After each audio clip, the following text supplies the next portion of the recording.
Good day, teacher. Today my classmates Lisbeth Riveros and Natalie Rodriguez and me, Maria Camila Pulido, are going to talk about antisocial behaviors and their risk factors from the perspective of secondary school teachers.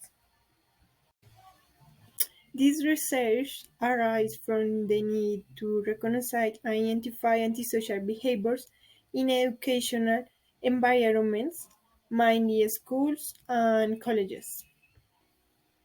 According to studies on antisocial behavior, it has been found that a part of girls and boys who present these behaviors in their adulthood will have a maladjustment in their adult life. Therefore, addressing this phenomenon and producing knowledge will help generate prevention tools. From psychology, you can evaluate risk factors, protective factors, and elements of personality that students can develop. As theoretical basis, we start with endocrinology, which has been interested in the relationship between hormone alterations and antisocial behaviors. Here we can see what is first supposed were in the decade of the 20s, and its main intake is the relationship between the levels of cortisol and testosterone and the antisocial behaviors that an individual can present, this being a more biological and neurological approach. We also take into account Christian and Clonider, who present us from their neo-Darwinian ideas how genes also influence the development of criminal behavior. Now, we have Bandura's theory of social learning, in which he states that human beings learning behaviors through observations, since these become models and end up repeat such behaviors where children and adolescents will learn what they will observe directly from their authority figures such as parents, teachers, older siblings, and any other person who is a role model for the child or young person.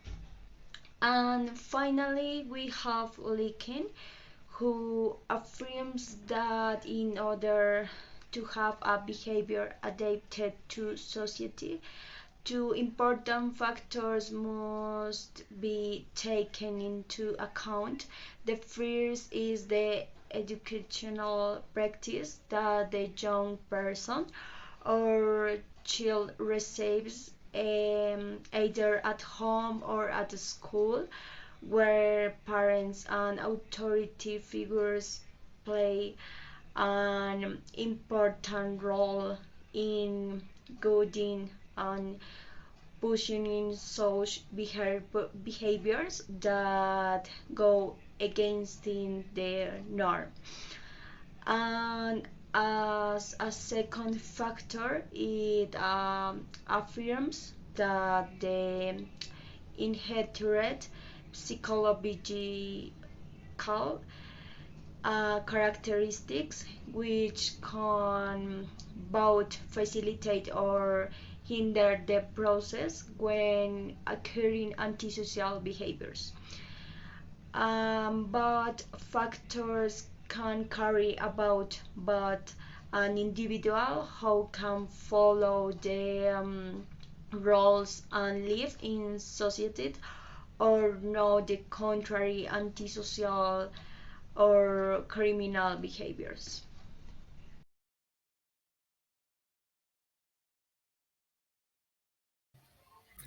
As a legal framework, in the event that antisocial behaviors of adolescents become crimes, we take a reference de ley 1098 de 2006, Código de Infancia y Adolescencia. En el decreto 860 de 2010, el Gobierno Nacional reglamentó el Código de Infancia y Adolescencia. A lo largo de ese articulados imponen diversas obligaciones a la sociedad, a la familia y al Estado para evitar que los adolescentes y jóvenes entren en conflicto con la ley penal. De esta manera, el artículo 2 establece que la familia debe formar y orientar al joven, al tiempo que es obligación del Estado brindar asistencia integral a la familia. El artículo 174 del principio de oportunidad, conciliación y reparación integral de los daños dice que estas se realizan con el consentimiento de ambas partes y se llevarán a cabo con una visión pedagógica y formativa mediante la cual el niño, la niña o el adolescente pueda tomar conciencia de las consecuencias de su actuación delictiva y de las responsabilidades que de ella se derivan. Asimismo, el conciliador buscará la reconciliación con la víctima. En el artículo 175, el principio de oportunidad en los procesos seguidos a los adolescentes como partícipes de los delitos cometidos por grupos armados del margen de la ley. La Fiscalía General de la Nación podrá renunciar a la persecución penal en los casos en que los adolescentes, en cualquier condición, hayan hecho parte de grupos armados al margen de la ley o hayan participado directa o indirectamente de las hostilidades o en acciones armadas o en los delitos cometidos por grupos armados al margen de la ley.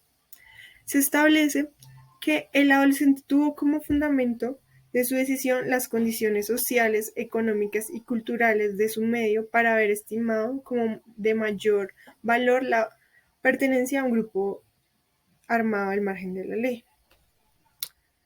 También cuando se establece que la situación de marginamiento social, económico y cultural no le permitirán al adolescente contar con otras alternativas de desarrollo de su personalidad. La Ley 1453 de 2011 de Seguridad Ciudadana, encontramos el artículo 177, donde habla de las sanciones aplicables a los adolescentes a quienes se les haya declarado su responsabilidad penal.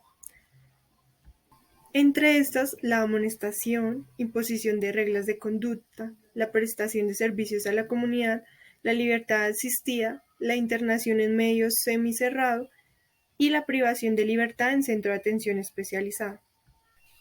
Las sanciones previstas en el presente artículo se cumplirán en programas o centros de atención especializados, los que deben acogerse a los lineamientos técnicos que para cada sanción defina el Instituto Colombiano de Bienestar Familiar.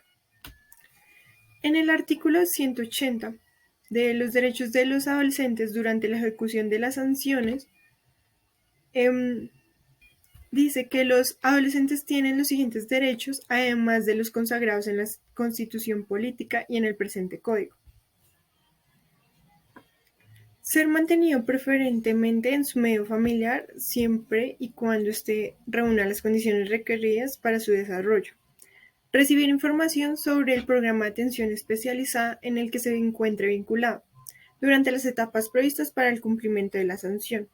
Recibir servicios sociales y de salud por personas con la formación profesional idónea y continuar su proceso educativo de acuerdo con su edad y su grado académico. Comunicarse reservadamente con su apoderado o defensor público, con el defensor de familia, con el fiscal y la autoridad judicial. Presentar peticiones ante cualquier autoridad y a que se le garantice la respuesta. Comunicarse libremente con sus padres, representantes o responsables, salvo la prohibición expresa de la autoridad judicial. Y a que su familia sea informada sobre los derechos que a ella le corresponden y respecto de la situación y los derechos del adolescente. En el artículo 182, la amonestación es la recriminación que la autoridad judicial le hace al adolescente sobre las consecuencias del hecho delictivo y la exigencia de la reparación del daño. En todos los casos, deberá asistir a un curso educativo sobre respeto a los derechos humanos y convivencia ciudadana que estará a cargo del Instituto de Estudios del Ministerio Público. Antisocial behavior is also known as psychopathic personality. Clinically, it refers to a personality disorder characterized by a lack of ethical or moral development and the apparent inability to follow certain socially approved patterns of behavior. They are antisocial individuals and apparently incapable of meaningful loyalty to other people, groups, or social values. According to Einstein, the three personality traits are significantly correlated with antisocial behavior, and that of the three variables, psychoticism was the most related to delinquency, while extraversion and neuroticism would be more related to secondary psychopathy. Likewise, this relationship could vary around variables such as age, sex, type of sample, and other variables. From a medical psychiatric point of view, antisocial behavior could be found within known antisocial personality disorder, some of its criteria being running away from home, expulsion from institutions, consumption of toxic substances, poor school performance, practice of illegal activities, impulsive behavior, etc. The term is used to describe the early predictors that appear in the developmental development of the child. Bacon Curran Sattel in 2018 pointed out that psychological factors associated with antisocial behavior are reflected in the lack of empathy, alteration of emotional and physical self-regulation, also low of emotional intelligence. As a problem question, we pose what are the antisocial behaviors that teacher can perceive inside and outside the classroom and their risk factors. General objective. Identify what are the antisocial behaviors that teacher perceive inside and outside the classroom and their risk factors in high school students. As a specific objective, describe the different antisocial behaviors mentioned by teacher in the institution. Rescuing which are the most prevalent antisocial behaviors in school. Demonstrate what the risk factors are and how they are related to antisocial behaviors. So let's continue talking about the research methodology. The research has a mixed approach. Science it uses an interview to collect qualitative information and a questionnaire with quantitative data. It allows to be collected through observations, interviews, and questionnaires with an analysis of qualitative information. Also, research population is made up of secondary school teachers of different subjects from both public and primary schools in the city of Bogota and surroundings. Regarding research sample, the sample is made up of a part of the population with the previously mentioned characteristics, taking into account men and women, regardless of gender, race, or ethnicity, who have worked in schools and have their voluntary participation. About the instruments and techniques, we use a structured interview format with a total of 14 questions, and an interview will be conducted with a teacher to collect their perspective on the problem. There is also a digital format of a questionnaire with similar questions, written in a Likert-type format that will be disseminated through social networks and other media to research the sample. So this is the structured interview format that we conduct. Initially, we ask if the teacher recognizes the concept of antisocial behavior. Then we want to identify what antisocial behaviors occur in the institution. Also, what are the procedures they follow when they occur. And finally, inquire about the risk factors to identify if the teacher knows what they are and what can be present in his institution. So this is the investigation procedure. A biographical review is carried out to develop the contextualization of the investigation. Also, the psychological context, the legal context, the historical context, and also the justification, objectives, and problem question are carried out to later apply the research methodology that is in charge of giving structure to the investigation. Then the questions to be asked both in the interview and the questionnaire are posed, then the two formats are applied, the transcription of the information is carried out and its subsequent categorization to finally analyze it, write the discussions and the conclusions of the investigation. For the collection of the information, a structured interview with 12 questions was carried out in order to determine if the teacher recognized the term antisocial behavior. Risk factors also establish what characteristics of antisocial behaviors can be evidenced in the institutions to which he belongs, and this could be become in criminal behaviors to interpret the information from the responses and conclude if criminal behaviors are taking place. If there are actions aimed at reducing these behaviors and what elements could be in it. Additionally, include psychological concepts to describe the current panorama of the institution regarding the investigation of high school students with antisocial behaviors. The interview was planned to be carried out with several teachers, however, due to time and scope of the investigation, this was not possible, and a single interview was carried out with the rector of rural institution outside the city of Bogota. This lasts approximately after 15 minutes. He responds to us according to what he's been able to demonstrate in his institution, and his name will not be named due to the conditions of confidentiality. We made a table to analyze information for each team, and this was the most representative. It is divided into three teams. The first, were everything related to antisocial behavior. The second, with the procedures that teachers carry out when antisocial behaviors occurs in the institutions. And third, with everything related with risk factors.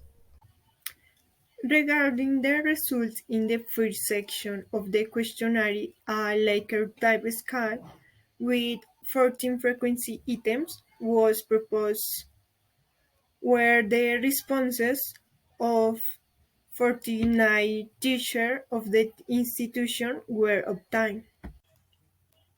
Some of the most representative items are: in this market 59.2% who occasionally had fights between students. In the following graph with the item 65.3% affirmed that occasionally students answer badly to a superior or authority.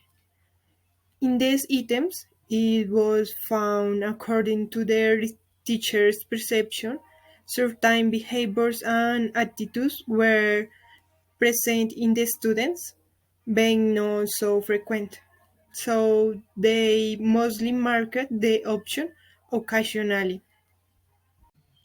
In figure 10, 67.3% of the teachers indicate that occasionally students cheat during assessments. In figure 9, 55.1% say they occasionally students destroy or damage things in the school facilities. On the other hand, in the two items, it was found that 4.1% of the teachers indicate that these behaviors were carried out by the students every day. In this case, we understand that it is likely that the observation of an authority figure influenced the occurrence of the behaviors.